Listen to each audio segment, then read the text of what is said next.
Hello ನಮಸ್ಕಾರ. ನಿತ್ಯ ಸಂಜೀವಿನಿ ನೇರ ಪ್ರಸಾರ ಕಾರ್ಯಕ್ರಮಕ್ಕೆ ತಮ್ಮೆಲ್ಲರಿಗೂ ಆತ್ಮೀಯವಾದಂತಹ ಸ್ವಾಗತ. ವೀಕ್ಷಕರೇ, ಆರೋಗ್ಯವೇ ಭಾಗ್ಯ ಅನ್ನೋ ಮಾತಿದೆ. ಆದ್ರೆ ಇತ್ತೀಚಿನ ದಿನಗಳಲ್ಲಿ ಹಲವು ಜನ ಹಲವಾರು ರೀತಿಯ ಆರೋಗ್ಯ ಸಮಸ್ಯೆಯಿಂದ ಬಳಲ್ತಾ ಇರ್ತಾರೆ. ಅದರಲ್ಲೂ ಕೂಡ ಇತ್ತೀಚೆಗೆ ವೆರಿಕೋಸ್ ವೇನ್ಸ್ ಪ್ರಾಬ್ಲಮ್ಸ್ ಇಂದ ಅತಿ ಹೆಚ್ಚು ಜನ ಬಳಲ್ತಾ ಇದ್ದಾರೆ.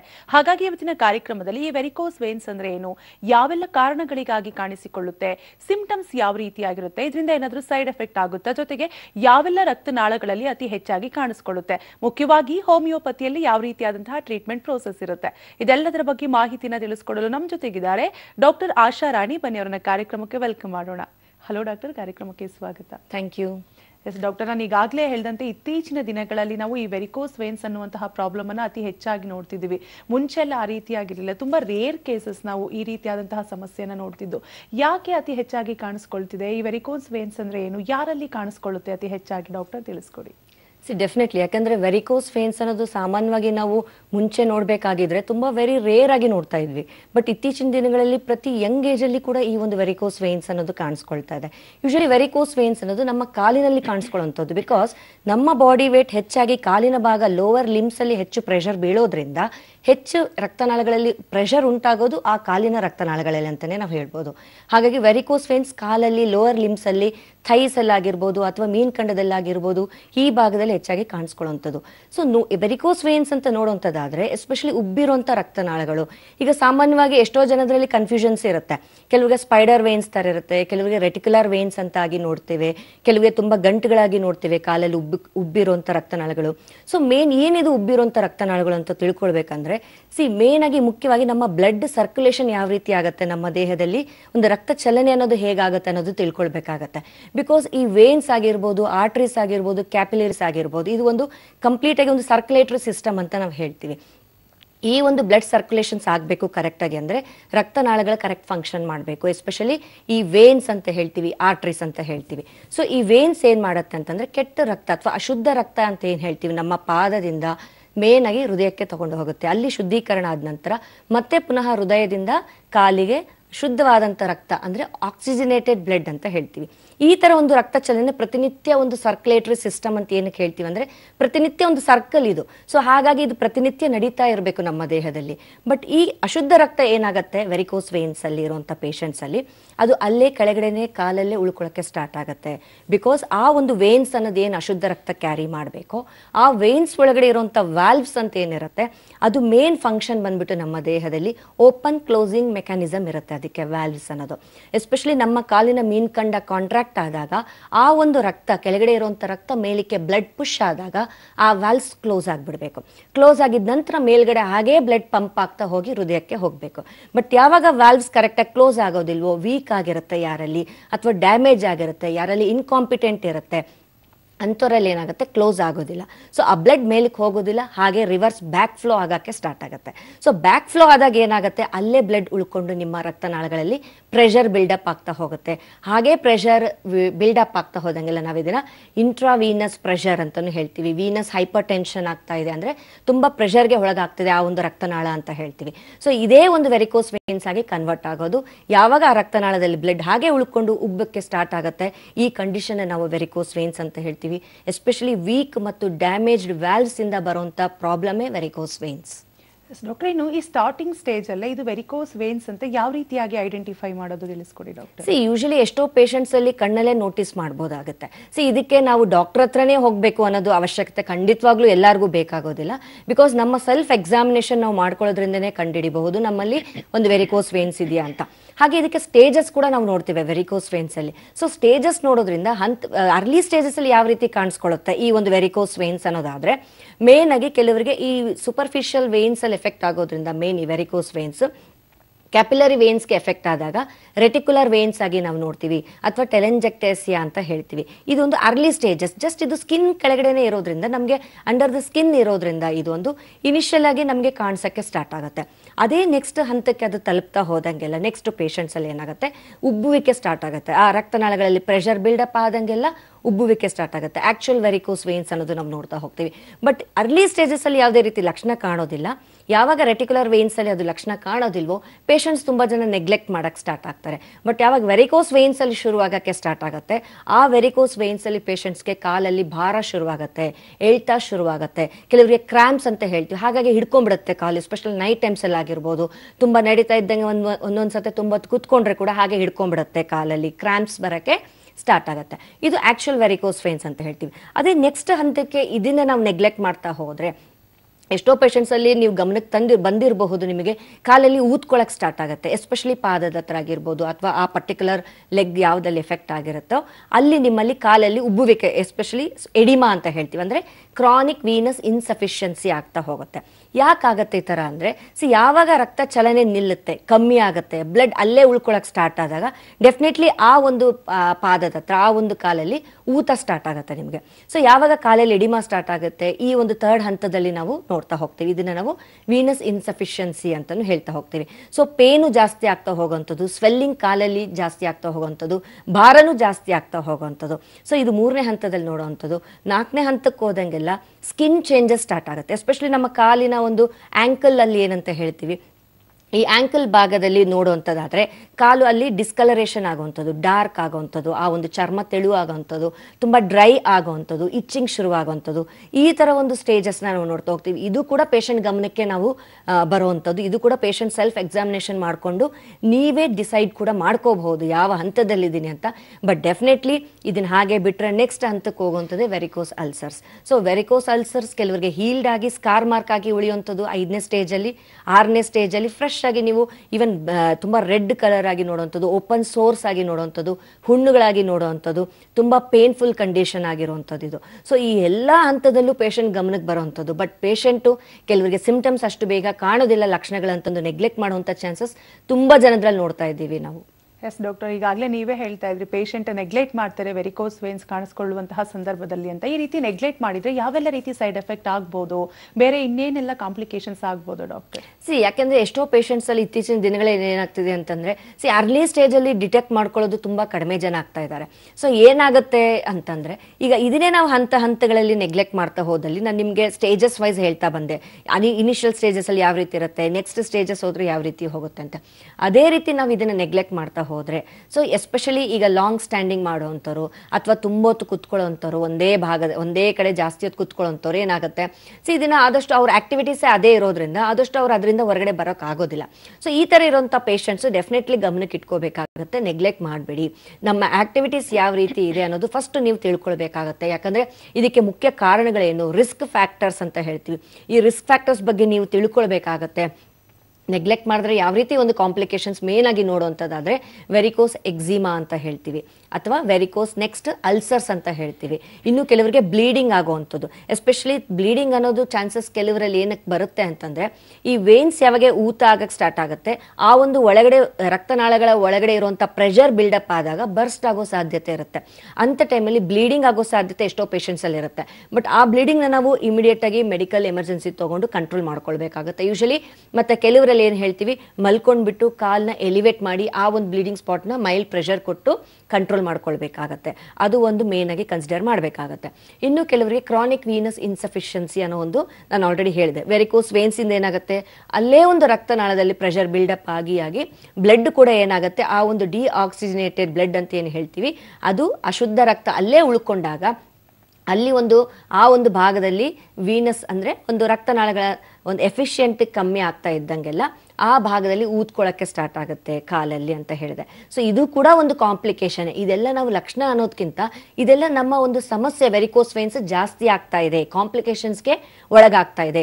ಇನಿಷಿಯಲ್ ಸ್ಟೇಜಸ್ ಅಲ್ಲಿ ಇದು ಯಾವುದು ಕಂಡು ಬರೋದಿಲ್ಲ. ಇನಿಷಿಯಲ್ ಸ್ಟೇಜಸ್ ಅಲ್ಲಿ ಬರೇ ವೇನ್ಸ್ ಅಲ್ಲಿ ಎಫೆಕ್ಟ್ ಆಗಿರುವಂಥದ್ದು.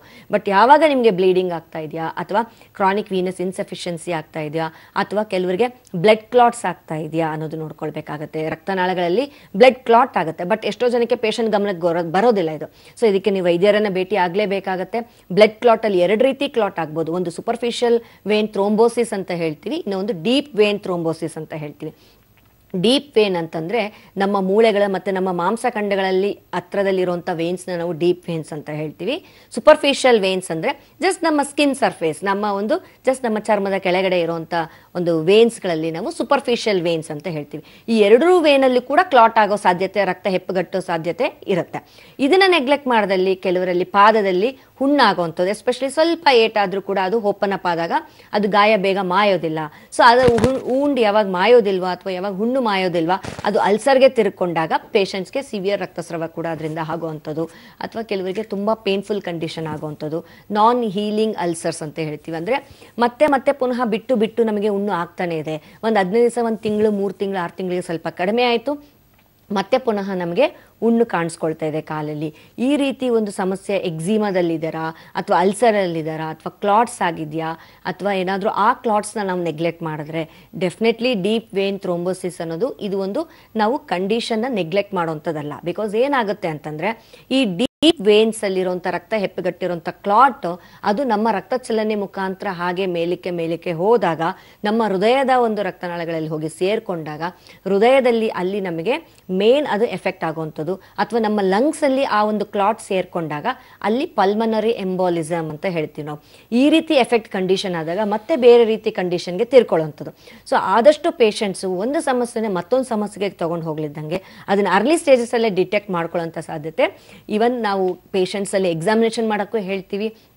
ಹಾಗೆ ಕಾಂಪ್ಲಿಕೇಶನ್ ಸ್ಟೇಜಲ್ಲಿ ಇದ್ದಾರಾ ಅಥವಾ ಯಾವ ಹಂತದಲ್ಲಿ ಪೇಷಂಟ್ಸ್ ಇದ್ದಾರೆ ಅನ್ನೋದಕ್ಕೆ ನೀವು ಬಂದು ಭೇಟಿ ಆದಾಗ ನಾವು ಕೂಡ ಎಕ್ಸಾಮಿನ್ ಮಾಡಿದಾಗ ನಿಮಗೆ ತಿಳಿಸ್ಕೊಡ್ಬೋದು. ಎಸ್ ಡಾಕ್ಟರ್, ಇನ್ನು ಪ್ರಮುಖವಾಗಿ ಹಲವಾರು ರೀತಿಯ ಅನಾರೋಗ್ಯ ಸಮಸ್ಯೆಗಳು ಹೆರಿಡಿಟಿಯಾಗಿ ಕಾಣಿಸ್ಕೊಳ್ಳುತ್ತೆ ಅನ್ನೋ ಮಾತು ಅತಿ ಹೆಚ್ಚಾಗಿ ಕೇಳ್ತಾ ಇದ್ದೀವಿ. ಸೊ ಈ ವೆರಿಕೋಸ್ ವೇನ್ಸ್ ಪ್ರಾಬ್ಲಮ್ ಕೂಡ ಹೆರಿಡಿಟಿಯಾಗಿ ಕಾಣಿಸ್ಕೊಳ್ಳೋ ಸಾಧ್ಯತೆ ಇರುತ್ತಾ?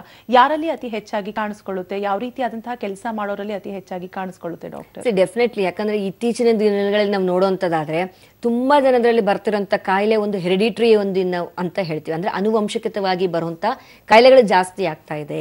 ಅದ್ರ ಜೊತೆಗೆ ನಮ್ಮ ಲೈಫ್ ಸ್ಟೈಲ್ ಇಂದ ಒಂದು ಕಾಯಿಲೆಗಳು ಜಾಸ್ತಿ ಆಗ್ತಾ ಇದೆ.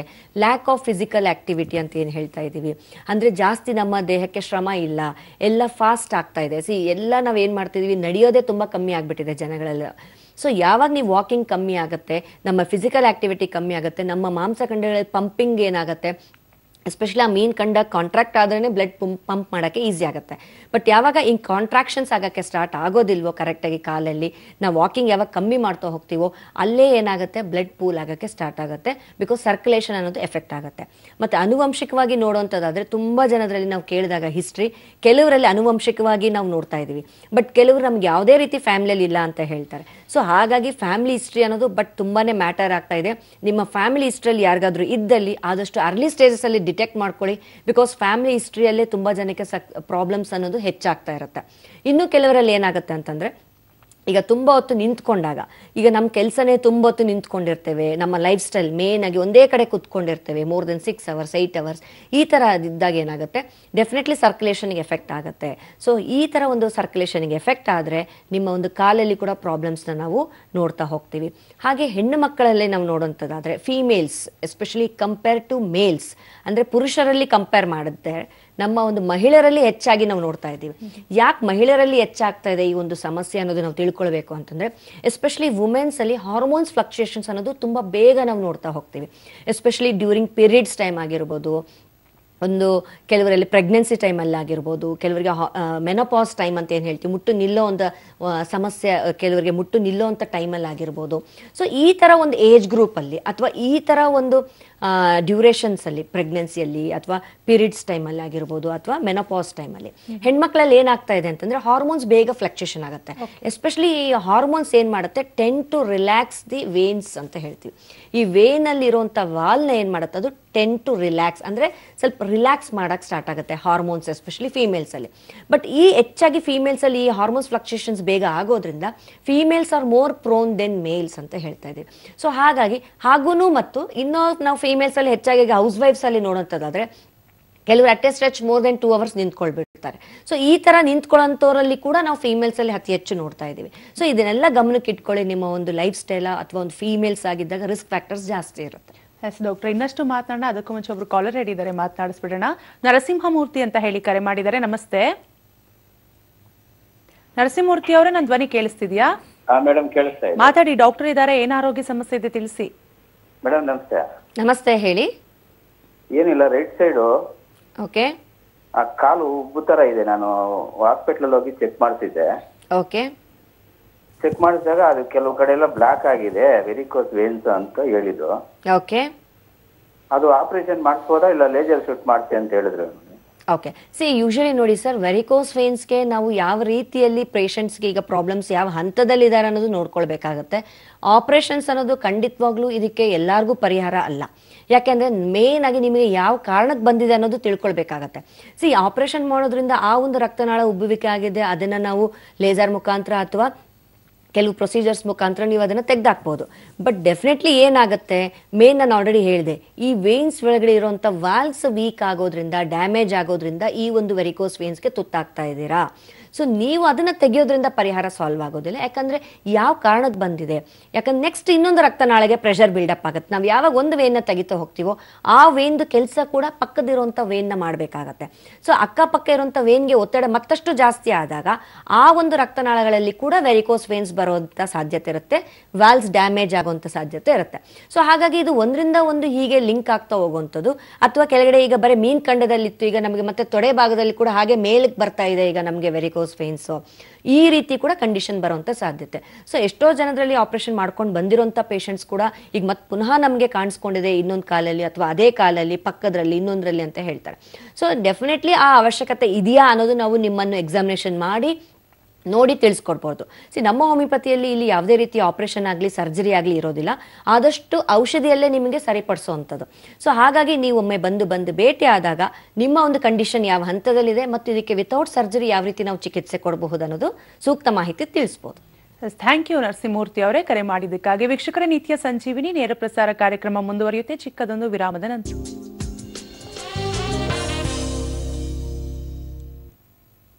ವಿರಾಮದ ಬಳಿಕ ಮತ್ತೊಮ್ಮೆ ನಿತ್ಯ ಸಂಜೀವಿನಿ ನೇರ ಪ್ರಸಾರ ಕಾರ್ಯಕ್ರಮಕ್ಕೆ ತಮ್ಮೆಲ್ಲರಿಗೂ ಆತ್ಮೀಯವಾದಂತಹ ಸ್ವಾಗತ. ಒಬ್ರು ಕಾಲರ್ ಇದ್ದಾರೆ ಬೆಂಗಳೂರಿಂದ, ಸಂಧ್ಯಾ ಅಂತ ಹೇಳಿ. ನಮಸ್ತೆ ಸಂಧ್ಯಾ ಅವರೇ.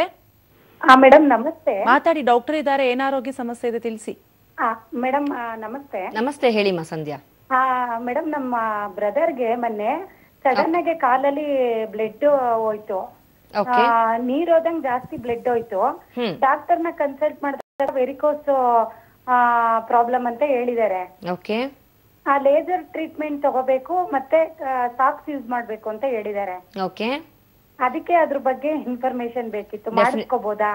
ಸೀಮಾ ನೋಡಿಮ್ಮ, ಈಗ ನಾನು ಆಲ್ರೆಡಿ ಹೇಳಿದೆ, ಈಗ ಲಾಸ್ಟ್ ಕಾಲರ್ಗೆ ಕೂಡ ಅವ್ರಿಗೂ ಕೂಡ ಸರ್ಜರಿ ಮಾಡಬೇಕು ಅಂತ ಹೇಳಿದಾಗ ಇದಕ್ಕೆ ಸರ್ಜರಿ ಅನ್ನೋದು ಪರಿಹಾರ ಅನ್ನೋದು ಎಷ್ಟು ಮಟ್ಟಿಗೆ ಅನ್ನೋದು ನಾವು ತಿಳ್ಕೊಳ್ಬೇಕಾಗತ್ತೆ. ಯಾಕಂದ್ರೆ ಕಾರಣ ಅನ್ನೋದು ತಿಳ್ಕೊಳ್ಬೇಕಾಗತ್ತೆ, ಎಷ್ಟು ವೇನ್ಸ್ಗೆ ಎಫೆಕ್ಟ್ ಆಗಿದೆ ಅನ್ನೋದು ತಿಳ್ಕೊಳ್ಬೇಕಾಗತ್ತೆ. ಪ್ರತಿಯೊಂದು ವೇನ್ಸ್ಗೆ ನಾವು ಸರ್ಜರಿ ಮಾಡಿ ತೆಗೆಯೋದ್ರಿಂದ ಅಥವಾ ಬೇರೆ ಬೇರೆ ಹಲವಾರು ಟೆಕ್ನಿಕ್ ಇಂದ ಯೂಸ್ ಮಾಡೋದ್ರಿಂದ ಏನಾಗುತ್ತೆ, ಮತ್ತೆ ಅಕ್ಕಪಕ್ಕ ಇರುವಂತ ರಕ್ತನಾಳಗೆ ಕೂಡ ಪ್ರೆಷರ್ ಬಿಲ್ಡಪ್ ಸ್ಟಾರ್ಟ್ ಆಗುತ್ತೆ. ಬಿಕಾಸ್ ಅದ್ರದ್ದು ಆ ವೇನ್ ಮಾಡಬೇಕಾಗಿರುವಂತ ಕೆಲಸ ಇನ್ನೊಂದು ವೇನ್ ಮಾಡಬೇಕಾಗತ್ತೆ. ಅದಕ್ಕೂ ಒತ್ತಡ ಜಾಸ್ತಿ ಆದಂಗೆಲ್ಲ ನಾಳೆ ಅದನ್ನು ವೀಕ್ ಆಗ್ತಾ ಹೋಗುತ್ತೆ. ಸೊ ಆದಷ್ಟು ಇದಕ್ಕೆ ಪರಿಹಾರ ಮೆಡಿಕೇಶನ್ಸ್ ಇಂದ ಖಂಡಿತವಾಗ್ಲೂ ಮಾಡಬಹುದು. ಸಾಕಷ್ಟು ಜನ ನಾನು ಆಲ್ರೆಡಿ ಹೇಳಿದೆ, ಎಷ್ಟೋ ಹಂತದಲ್ಲಿ ಅಂದ್ರೆ ಯಾವೆಲ್ಲ ಸ್ಟೇಜಸ್ ಇಂದ ಇರುವಂತವ್ರು ಕೂಡ ಬರ್ತಾರೆ. ಇನಿಷಿಯಲ್ ಸ್ಟೇಜಸ್ ಇಂದ ಹಿಡಿದು ಅಲ್ಸರ್ ಆಗಿರುವಂತ ಸ್ಟೇಜಸ್ ವರೆಗೂ ಕೂಡ ನಮ್ಮಲ್ಲಿ ಚಿಕಿತ್ಸೆ ತಗೊಳ್ಳೋಂಥವ್ರು ಇದ್ದಾರೆ. ಮತ್ತು ಸರ್ಜರಿ ಅವಶ್ಯಕತೆ ಇಲ್ದಂಗೆ ಕೂಡ ಪೇಷಂಟ್ಸ್ಗೆ ನಾವು ತಡೆಗಟ್ಟಿರುವಂಥದ್ದು ಕೇಸಸ್ ಕೂಡ ಇದೆ. ಸೊ ಹಾಗಾಗಿ ಈಗ ನಾನು ಆಲ್ರೆಡಿ ಹೇಳಿದೆ, ಕಾಂಪ್ಲಿಕೇಶನ್ಸ್ ಕೆಲವರಲ್ಲಿ ನೋಡುವಂಥದ್ದಾದ್ರೆ ರಕ್ತಸ್ರಾವ ಆಗುವಂಥದ್ದು ಅಂತ ಕೂಡ ಹೇಳಿದೆ. ಈಗ ಆಲ್ರೆಡಿ ಅವ್ರಿಗೆ ಬ್ಲೀಡಿಂಗ್ ಆಗ್ತಾ ಇದೆ ಅಂತಂದಾಗ ಅಥವಾ ಕೆಲವರಿಗೆ ಪ್ರೆಷರ್ ಜಾಸ್ತಿ ಆಗ್ತಾ ಇದೆ ರಕ್ತನಾಳದಲ್ಲಿ ಅಂದಾಗ ಡೆಫಿನೆಟ್ಲಿ ವೆರಿಕೋಸ್ ವೇನ್ಸ್ ಇಂದ ಪ್ರಾಬ್ಲಮ್ ಇದೆ ಅಂದ್ರೆ ಒಮ್ಮೆ ಬಂದು ಭೇಟಿಯಾಗಿ ಯಾವ ಏಜ್ ಎಫೆಕ್ಟ್ ಆಗಿದೆ, ಅವರಿಗೆ ಎಷ್ಟು ಏಜ್ ಇದೆ ಅವರಲ್ಲಿ ನಾವು ನೋಡಿಕೊಂಡು, ಅರ್ಲಿ ಏಜ್ ಕೆಲವರಿಗೆ ಈವನ್ 40-50 ಇಯರ್ಸ್ ಅಲ್ಲಿ ಕೂಡ ಕಾಣಿಸ್ಕೊಳ್ತಾ ಇದೆ ವೆರಿಕೋಸ್ ವೇನ್ಸ್, 30 ಏಜ್ ಗ್ರೂಪ್ ಅಲ್ಲಿ ಕೂಡ ಕಾಣಿಸ್ಕೊಳ್ತಾ ಇದೆ. ತುಂಬಾ ಚಿಕ್ಕ ಏಜ್ ಗ್ರೂಪ್ ಅಲ್ಲಿ ಆದಷ್ಟು ಸರ್ಜರಿ ಅವಶ್ಯಕತೆ ಇಲ್ಲದಂಗೆ ಮೆಡಿಕೇಶನ್ಸ್ ಕೊಡಬಹುದು. ಥ್ಯಾಂಕ್ ಯು ಸಂಧ್ಯಾ ಅವರೇ ಕರೆ ಮಾಡಿದ್ದಕ್ಕಾಗಿ. ಮತ್ತೊಬ್ರು ಕಾಲರ್ ರೆಡಿ ಇದ್ದಾರೆ ಬೆಂಗಳೂರಿಂದ, ಮಂಜುಳಾ ಅಂತ ಹೇಳಿ. ನಮಸ್ತೆ ಮಂಜುಳಾ ಅವರೇ. ನಮಸ್ತೆ ಮ್ಯಾಮ್. ಮಾತಾಡಿ, ಡಾಕ್ಟರ್ ಇದ್ದಾರೆ, ಮಾತಾಡಿ. ಹೇಳಿ ಮಂಜುಳಾ ಅವರೇ. ಮ್ಯಾಮ್ ನನ್ನ ಮಗನ್ಗೆ 14 ವರ್ಷ. ಓಕೆ, ಅವನಿಗೆ ವೆರಿಕೋಸ್ ವೇನ್ಸ್ ಸ್ಟಾರ್ಟ್ ಆಗಿದೆ. ನಾವು ಇದ್ರಲ್ಲಿ ಆಯುರ್ವೇದಿಕ್ ಅಲ್ಲಿ ತೋರಿಸ್ತಾ ಇದೀವಿ. ಓಕೆ, ಸೊ ಅವ್ರು ಮೆಡಿಸಿನ್ ಎಲ್ಲ ಕೊಟ್ಟಿದ್ದಾರೆ. ಬಟ್ ಆದ್ರೆ ಅದು ವಿಕ್ಟೋರಿಯಾದಲ್ಲಿ ತೋರಿಸಿದಾಗ ಜಾಸ್ತಿ ಆಗಿದೆ. ಅದೇನೋ ಆಪರೇಷನ್ ತರ ಏನೋ ಮಾಡ್ಬೇಕು ಅಂತ ಹೇಳಿದ್ರು. ಲೇಸರ ಏನಂತ ಗೊತ್ತಿಲ್ಲ. ಓಕೆ, ಬಟ್ ಅದಕ್ಕೆ ಇವಾಗ ಸ್ಟಾಕಿಂಗ್ಸ್ ಹಾಕಕ್ ಹೇಳಿದ್ದಾರೆ. ಆದ್ರೆ ಅವ್ನಿಗೆ ಪಾದದಿಂದ ಮೇಲ್ಗಡೆ ಲೆಫ್ಟ್ ಕಾಲು ಬ್ಲಾಕ್ನೆಸ್ ಬಂದ್ಬಿಟ್ಟಿದೆ ಮ್ಯಾಮ್. ಓಕೆ ನೋಡಿಮ್ಮ, ಇನ್ನು 14 ವರ್ಷ ಅಂತ ಹೇಳ್ತಾ ಇದ್ದೀರಾ. ಆದಷ್ಟು ತುಂಬಾ ಜನ ಈಗ ಚಿಕ್ಕ ಏಜ್ ಅಲ್ಲಿ ಬರೋದು ಸಾಧ್ಯತೆ ತುಂಬಾ ಕಡಿಮೆ. ಇದೆಲ್ಲ ಏಜ್ ರಿಲೇಟೆಡ್ ಕಾಯಿಲೆಗಳಲ್ಲಿ ವೆರಿಕೋಸ್ ವೇನ್ಸ್ ಕೂಡ ಒಂದು ಕಾಯಿಲೆ. ಸೊ ಅರ್ಲಿ ಏಜ್ ಅಲ್ಲೇ ಬರ್ತಾ ಇದೆ ಅಂದ್ರೆ ಡೆಫಿನೆಟ್ಲಿ ನಾವು ಅದಕ್ಕೆ ಯಾವ ಕಾರಣಕ್ಕೆ ಅನ್ನೋದು ತಿಳ್ಕೊಳ್ಬೇಕಾಗತ್ತೆ. ಹಾಗೆ ಮಕ್ಕಳಲ್ಲಿ ಆದಷ್ಟು ಇಂಥ ಏಜ್ ಗ್ರೂಪ್ ಅಲ್ಲಿ ನಾವು ಸರ್ಜರಿ ಅನ್ನೋದು ಅವಾಯ್ಡ್ ಮಾಡೋದು ತುಂಬಾ ಉತ್ತಮ. ಯಾಕಂದ್ರೆ ತುಂಬಾ ಲಾಂಗ್ ಲೈಫ್ ಲೀಡ್ ಮಾಡ್ಬೇಕಾಗಿರುತ್ತೆ ಅವ್ರು. ಇನ್ನು ಹಾಗಾಗಿ ನೀವೊಮ್ಮೆ ಬಂದು ರಿಪೋರ್ಟ್ಸ್ ಏನಾದರೂ ಮಾಡಿಸಿದ್ದಲ್ಲಿ ತೊಗೊಂಡು ಬಂದು ಭೇಟಿ ಆಗಬಹುದು. ಅದು ಯಾವ ಕಾರಣಕ್ಕೆ ಬರ್ತಾ ಇದೆ ಅಥವಾ ಅದೇನು ಎಕ್ಸಾಕ್ಟ್ಲಿ ಸಮಸ್ಯೆ ಆಗಿದೆ ಅವರಲ್ಲಿ ಅನ್ನೋದು ತಿಳಿಸ್ಕೊಡ್ಬೋದು ಮತ್ತು ಅದಕ್ಕೆ ಚಿಕಿತ್ಸೆ ಕೂಡ ಇದೆ. ನಿಮಗೆ ಆದಷ್ಟು ಅರ್ಲಿ ತೋರಿಸ್ಕೊಂಡ್ರೆ ಇನ್ನಷ್ಟು ಒಳ್ಳೆ ರಿಸಲ್ಟ್ಸ್ ನಿಮಗೆ ಸಿಗುತ್ತೆ. ಥ್ಯಾಂಕ್ ಯು ಮಂಜುಳಾ ಅವರೇ ಕರೆ ಮಾಡಿದ್ದಕ್ಕಾಗಿ. ಮತ್ತೊಬ್ರು ಕಾಲರ್ ರೆಡಿ ಇದ್ದಾರೆ ಬೆಂಗಳೂರಿಂದ, ಪದ್ಮಾ ಅಂತ ಹೇಳಿ. ನಮಸ್ತೆ ಪದ್ಮಾ ಅವರೇ. ನಮಸ್ತೆ. ಮಾತಾಡಿ, ಡಾಕ್ಟರ್ ಇದ್ದಾರೆ. ಏನು ಆರೋಗ್ಯ ಸಮಸ್ಯೆ ಇದೆ ತಿಳಿಸಿ. ನಮಸ್ತೆ ಮೇಡಮ್. ನಮಸ್ತೆ, ಹೇಳಿಮಾ. ನಮ್ಮ ಅತ್ತೆಯವ್ರಿಗೆ ಸ್ವಲ್ಪ ನರಗಳೆಲ್ಲ ನೋವಿದೆ ಅಂತ ಹೇಳೋರು. ಓಕೆ. ಒಂದ್ಸಲ ಡಾಕ್ಟರ್ ಹತ್ರ ಕನ್ಸಲ್ಟ್ ಮಾಡಿದ್ವಿ. ಓಕೆ. ಅದಕ್ಕೆ ಅವ್ರೇನು ಹೇಳಿದ್ರು, ಬ್ಲಡ್ ತುಂಬಾ ಇದೆ, ಆ ಬ್ಲಡ್ ಅಲ್ಲಿ ನರಕ್ಕೆ ಪ್ರೆಷರ್ ಬಿದ್ದು ಮಜಲ್ಸ್ಗೆ ನೋವು ಬರುತ್ತೆ, ಅದ್ರಿಂದ ಆತರ ಆಗುತ್ತೆ ಅಂತ ಅಂದ್ರು. ಅವ್ರಿಗೆ ಥೈರಾಯ್ಡ್ ಇದೆ, ಓಕೆ, BP ಇದೆ. ಅದಕ್ಕೆ ಮಜಲ್ಸ್ ಮೇಲೆ ಅದು ರಕ್ತದ ಒತ್ತಡ ಬಿದ್ದಾಗ ಆತರ ನೋವು ಬರುತ್ತೆ ಅಂತ ಹೇಳಿದ್ರು. ತುಂಬಾ ದಪ್ಪ ಇದಾರಮ್ಮ? ತೂಕ ಜಾಸ್ತಿ ಇದಾರ? ಇಲ್ಲ ಇಲ್ಲ, ಸಣ್ಣ ಇಲ್ಲ, 48 ಇದಾರೆ ತೂಕ. ಇಲ್ಲ ಇಲ್ಲ, 48 ಇದೆ ಅವ್ರ ವೆಯ್ಟ್. Okay, wait 48. ಓಕೆ. ಅದು ಸ್ವಲ್ಪ ಈ ಕೆಳಗಡೆ ಹೊಟ್ಟೆ ಮೇಲೆ ಸ್ವಲ್ಪ ನೋವು ಅಂತ ಹೇಳ್ತಾರೆ, ಮತ್ತೆ ತುಂಬಾ ಸುಸ್ತು ಅಂತ ಹೇಳ್ತಾರೆ. ಕಾಲಲ್ಲಿ ಗಂಟುಗಳು ಏನಾದ್ರು ಕಾಣಿಸ್ಕೊಳ್ತಾ ಇದೆಯಾ ಅವ್ರಿಗೆ? ಇಲ್ಲ, ಕಾಲಲ್ಲಿ ಗಂಟೇನಿಲ್ಲ. ಓಕೆ, ನೋಡಿಮ್ಮ, ಈಗ ವಯಸ್ಸು ಎಷ್ಟಿದೆ ಅವ್ರಿಗೆ? ವಯಸ್ಸು 62. ಓಕೆ. ಈಗ ಏಜ್ ರಿಲೇಟೆಡ್ ಅಲ್ಲಿ ಎಷ್ಟೋ ಕಾಯಿಲೆಗಳನ್ನ ನಾವು ನೋಡ್ತಾ ಹೋಗ್ತೀವಿ. ವಯಸ್ಸಾಗ್ತಿದ್ದಂಗೆಲ್ಲ ನರಗಳಲ್ಲಿ ವೀಕ್ ಆಗ್ಬೋದು, ಮೂಳೆಗಳು ವೀಕ್ ಆಗ್ಬೋದು, ಮಾಂಸಖಂಡಗಳು ವೀಕ್ ಆಗ್ಬೋದು, ಹಾಗೆ ಸುತ್ತಮುತ್ತ ಸ್ಟ್ರಕ್ಚರ್ಸ್ ರಕ್ತನಾಳಗಳಲ್ಲಿ ಕೂಡ ವೀಕ್ ಆಗಬಹುದು. ಸೊ ಯಾಕಂದ್ರೆ ಎಸ್ಪೆಷಲಿ ಏಜ್ ಆಗ್ತಾ ಇದ್ದಂಗೆ ತುಂಬಾ ದೇಹದಲ್ಲಿರೋ ಹಲವಾರು ಪಾರ್ಟ್ಸ್ಗಳು ವೇರ್ ಅಂಡ್ ಟೇರ್ ಆಗೋ ಸಾಧ್ಯತೆ ಇರುತ್ತೆ. ಹಾಗಾಗಿ ಇದರಿಂದ ಬೇರೆ ಬೇರೆ ಸಮಸ್ಯೆಗಳು ಉಂಟಾಗ್ತಾನೆ ಇರುತ್ತೆ. ಸೊ ಮೇನ್ ಅವರಿಗೆ ಬ್ಲಡ್ ಜಾಸ್ತಿ ಇದೆ ಅಥವಾ ಪ್ರೆಷರ್ ಆಗ್ತಾ ಇದೆ, ಅದು ಖಂಡಿತವಾಗ್ಲೂ ಮೇನ್ ಕಾರಣ ಅಂತಲ್ಲ. ಸೊ ಒಮ್ಮೆ ಬಂದು ನೀವು ಭೇಟಿ ಆಗಬಹುದು. ರಿಪೋರ್ಟ್ಸ್ ತಗೊಂಡು ಬಂದು ಭೇಟಿ ಆದಾಗ ಯಾವುದೇ ಒಂದು ಏಜ್ ರಿಲೇಟೆಡ್ ಇದ್ರೂ ಕೂಡ ಅದಕ್ಕೆ ಪರಿಹಾರ ಪಡ್ಕೋಬಹುದು. ಈವನ್ 60-70 ಇಯರ್ಸ್ ಅವರು ಕೂಡ, 20 ವರ್ಷ ಮೇಲ್ಪಟ್ಟಿರೋರು ಕೂಡ ಬರ್ತಾ ಇದ್ದಾರೆ. ಸೊ ಆದಷ್ಟು ನಿಮ್ಮ ಒಂದು ಕಾಯಿಲೆ ಯಾವ ಹಂತದಲ್ಲಿದೆ ಅಥವಾ ಏನು ಎಕ್ಸಾಕ್ಟ್ ಕಂಡೀಷನ್ ಅನ್ನೋದು ತಿಳ್ಕೊಳ್ಬೇಕಾಗತ್ತೆ. ಅದಕ್ಕೆ ತಕ್ಕಾಗಿ ನಾವು ಚಿಕಿತ್ಸೆ ಕೊಡೋದಕ್ಕೆ ಕೂಡ ಹೆಲ್ಪ್ ಮಾಡಬಹುದು. ಥ್ಯಾಂಕ್ ಯು ಪದ್ಮಾ ಅವರೇ ಕರೆ ಮಾಡಿದ್ದಕ್ಕಾಗಿ. ಎಸ್ ಡಾಕ್ಟರ್, ಇನ್ನು ಹೋಮಿಯೋ ಕೇರ್ ಅಲ್ಲಿ ವೆರಿಕೋಸ್ ವೇನ್ಸ್ಗೆ ಯಾವ ರೀತಿಯಾದಂತಹ ಟ್ರೀಟ್ಮೆಂಟ್ ಸಿಗುತ್ತೆ, ಪ್ರೋಸೆಸ್ ಯಾವ ರೀತಿಯಾಗಿರುತ್ತೆ? ನಮ್ಮ ಹೋಮಿಯೋಪತಿಯಲ್ಲಿ ಮೇನ್ ಆಗಿ ನಾವು ಕೊಡುವಂಥ ಟ್ರೀಟ್ಮೆಂಟ್ ಅಂತಂದು ಎಷ್ಟೋ ಪೇಷಂಟ್ಸ್ ಅಲ್ಲಿ ನಾನು ಇವಾಗ ಕಾಲರ್ಸ್ ಎಲ್ಲ ಹೇಳ್ತಾ ಇದ್ದಾರೆ, ಸೊ ಸರ್ಜರಿ ಮಾಡಿಸ್ಕೊಳ್ಬೇಕು, ಲೇಸರ್ ಟ್ರೀಟ್ಮೆಂಟ್ ಮಾಡಿಸ್ಕೊಳ್ಬೇಕು. ಖಂಡಿತ ಯಾವುದಕ್ಕೆ ಅವಶ್ಯಕತೆ ಇದೆಯೋ ಆ ಒಂದು ಸಮಸ್ಯೆಗೆ ಮಾತ್ರ ನಾವು ತಿಳಿಸ್ಕೊಡೋವಂಥದ್ದು. ಪ್ರತಿಯೊಂದು ವೆರಿಕೋಸ್ ವೇನ್ಸ್ಗೆ, ಪ್ರತಿಯೊಂದು ಹಂತಕ್ಕೂ, ವೆರಿಕೋಸ್ ವೇನ್ಸ್ ಇರುವಂಥ ಹಂತಕ್ಕೂ ಎಲ್ಲರಿಗೂ ಸರ್ಜರಿನೇ ಸೊಲ್ಯೂಷನ್ ಅಂತ ಖಂಡಿತ ಅನ್ಕೊಳ್ಳೋ ಅವಶ್ಯಕತೆ ಇಲ್ಲ. ತುಂಬಾ ಪೇಷಂಟ್ಸ್ ವಿತೌಟ್ ಸರ್ಜರಿ ಇದರಿಂದ ಗುಣಮುಖ ಆಗಿರುವಂತವ್ರು ಪೇಷಂಟ್ಸ್ ತುಂಬಾ ಇದ್ದಾರೆ ನಮ್ಮಲ್ಲಿ. ಸೊ ನೀವು ಕೂಡ ಒಮ್ಮೆ ಈ ತರ ಸಮಸ್ಯೆ ಇದ್ದಲ್ಲಿ ಬಂದು ಭೇಟಿ ಆಗಬಹುದು, ಇದಕ್ಕೆ ಪರಿಹಾರ ಕೂಡ ಪಡ್ಕೊಳ್ಬಹುದು. ಹಾಗೆ ಕೆಲವು ಲೈಫ್ ಸ್ಟೈಲ್ ಅನ್ನೋದು ತಿಳಿಯುವಂತದ್ದಾದ್ರೆ ಎಸ್ಪೆಷಲಿ ಕಂಪ್ರೆಷನ್ ಸ್ಟಾಕಿಂಗ್ಸ್ ಅಂತ ಹೇಳ್ತೀವಿ. ನಿಮ್ಮ ಸೈಜ್ಗೆ ತಕ್ಕಂಗೆ ಕಂಪ್ರೆಷನ್ ಸ್ಟಾಕಿಂಗ್ಸ್ ಅನ್ನೋದು ವೇರ್ ಮಾಡೋಂಥದ್ದು ನಮ್ಮ ಮೀನ್ ಕಂಡಕ್ಕೆ. ಮಲ್ಕೊಂಡಾಗ ತೆಗಿಬಿಡ್ಬೇಕು, ಅದು ಹಾಕ್ಕೊಳ್ಬಾರ್ದು. ಕುತ್ಕೊಂಡಾಗೂ ಆದಷ್ಟು ಹಾಕ್ಕೊಳ್ಳೋದು ಬೇಡ. ವಾಕ್ ಮಾಡಬೇಕಾದಾಗ ಹಾಕ್ಕೊಳ್ಳೋವಂಥದ್ದು ಇದನ್ನ ಯೂಸೇಜ್ ಮಾಡಿ. ಹಾಗೆ ಮಲ್ಕೊಂಡಾಗ ನಿಮ್ಮ ಕಾಲಿನ ಒಂದು ಭಾಗನ ಏನು ಮಾಡಬೇಕು, ಎತ್ತರದಲ್ಲಿ ಇಟ್ಕೊಳ್ಬೇಕು. ತಲೆಗಿಂತ ಕಾಲು ಭಾಗ ಎಲಿವೇಟ್ ಆಗಿರಬೇಕು. ಆದಷ್ಟು ನಿಮ್ಮ ತೂಕ ಜಾಸ್ತಿ ಇದ್ರೆ ಆದಷ್ಟು ತೂಕನ್ನ ಕಡಿಮೆ ಮಾಡ್ಕೊಳ್ಳೋಂಥದ್ದು. ವಾಕಿಂಗ್ ಹೆಚ್ಚಾಗಿ ಮಾಡಿ. ಸ್ವಲ್ಪ ಎಷ್ಟೋ ಪೇಷಂಟ್ಸ್ ಕಾಲು ನೋವು ಇದೆ ಅಂತಂದ್ಬಿಟ್ಟು ವಾಕ್ ಮಾಡಿದ್ರೆ ಮತ್ತಷ್ಟು ನಮ್ಮ ಸಮಸ್ಯೆ ಜಾಸ್ತಿ ಆಗುತ್ತೆ ಅಂತ ಅನ್ಕೊಂಡು ವಾಕ್ ಮಾಡೋದನ್ನೇ ಅವಾಯ್ಡ್ ಮಾಡ್ತಾರೆ. ಡೆಫಿನೆಟ್ಲಿ ಆಗಿಲ್ಲ. ನೀವು ವಾಕ್ ಮಾಡಿದಷ್ಟು ನಿಮ್ಮ ಸಮಸ್ಯೆ ಮತ್ತಷ್ಟು ಇಂಪ್ರೂವ್ಮೆಂಟ್ ಆಗುತ್ತೆ. ಬಟ್ ಅದು ಯಾವ ಒಂದು ಕಂಡೀಷನ್ ಇದೆ ಅದು ತಿಳ್ಕೊಂಡು ಡಾಕ್ಟರ್ ಸಲಹೆ ತಗೊಂಡು ಮಾಡುವಂಥದ್ದು ಉತ್ತಮ. ಜೊತೆಗೆ ಸಾಲ್ಟ್ ಫುಡ್ಸ್ ನ ಸ್ವಲ್ಪ ಕಡಿಮೆ ಮಾಡ್ಕೊಳ್ಳಿ. ಫೈಬರ್ ಫುಡ್ ಅಂದ್ರೆ ನಾರಿನ ಪದಾರ್ಥಗಳನ್ನ ಹೆಚ್ಚಾಗಿ ಬಳಕೆ ಮಾಡ್ಕೊಳ್ಳಿ. ತುಂಬಾ ಬಿಸಿ ನೀರು ಕಾಲಿಗೆ ಹಾಕಬೇಡಿ. ಬಿಕಾಸ್ ರಕ್ತನಾಳ ಉಬ್ಬುವಿಕೆ ಇರೋದ್ರಿಂದ ಮತ್ತಷ್ಟು ಉಬ್ಬೋಕ್ಕೆ ಚಾನ್ಸಸ್ ಆಗುತ್ತೆ. ಹೀಟ್ ಅನ್ನೋದು ಏನಾಗುತ್ತೆ, ಎಕ್ಸ್ಪ್ಯಾಂಡ್ ಆಗ್ತಾ ಹೋಗುತ್ತೆ ಇನ್ನೂ ರಕ್ತನಾಳಗಳು. ಹಾಗಾಗಿ ಮತ್ತಷ್ಟು ಪ್ರಾಬ್ಲಮ್ ಜಾಸ್ತಿ ಆಗುವಂತ ಸಾಧ್ಯತೆ. ಸೊ ಇದು ಏನೇ ಸಮಸ್ಯೆ ಇದ್ರೂ ಕೂಡ ನೀವೊಮ್ಮೆ ಭೇಟಿಯಾಗಿ ಇದಕ್ಕೆ ಪರಿಹಾರ ಪಡ್ಕೊಳ್ಬಹುದು. ನಮ್ಮ ಹೋಮಿಯೋಪತಿಯಲ್ಲಿ ಚಿಕಿತ್ಸೆ ಅನ್ನೋದು ಕೂಡ ಪಡ್ಕೊಳ್ಬಹುದು. ಎಸ್ ಡಾಕ್ಟರ್, ಇವತ್ತಿನ ಕಾರ್ಯಕ್ರಮದಲ್ಲಿ ವೆರಿಕೋಸ್ ವೇನ್ಸ್ ಬಗ್ಗೆ ಸಾಕಷ್ಟು ವಿಚಾರವನ್ನು ತಿಳಿಸ್ಕೊಟ್ರಿ. ಮುಖ್ಯವಾಗಿ ಹೋಮಿಯೋಪತಿಯಲ್ಲಿ ಯಾವ ರೀತಿಯಾದಂತಹ ಟ್ರೀಟ್ಮೆಂಟ್ ಇರುತ್ತೆ ಅನ್ನೋದನ್ನು ಕೂಡ ತಿಳಿಸ್ಕೊಟ್ರಿ. Thank you. ನೋಡಿದ್ರಲ್ಲ ವೀಕ್ಷಕರೇ, ಇನ್ನು ನೀವು ಕೂಡ ಒಂದ್ ವೇಳೆ ವೆರಿಕೋಸ್ ವೇನ್ಸ್ ಪ್ರಾಬ್ಲಮ್ಸ್ ಇಂದ ಬಳಲ್ತಾ ಇದ್ರೆ ಡಾಕ್ಟರ್ ಅನ್ನ ನೇರವಾಗಿ ಭೇಟಿ ಆಗಬಹುದು. ಇನ್ನು ನಿಮ್ಮ ಟಿವಿ ಸ್ಕ್ರೀನ್ ಮೇಲೆ ಅಡ್ರೆಸ್ ಪ್ಲೇಟ್ ಬರುತ್ತೆ, ನೋಟ್ ಮಾಡ್ಕೊಳ್ಳಿ.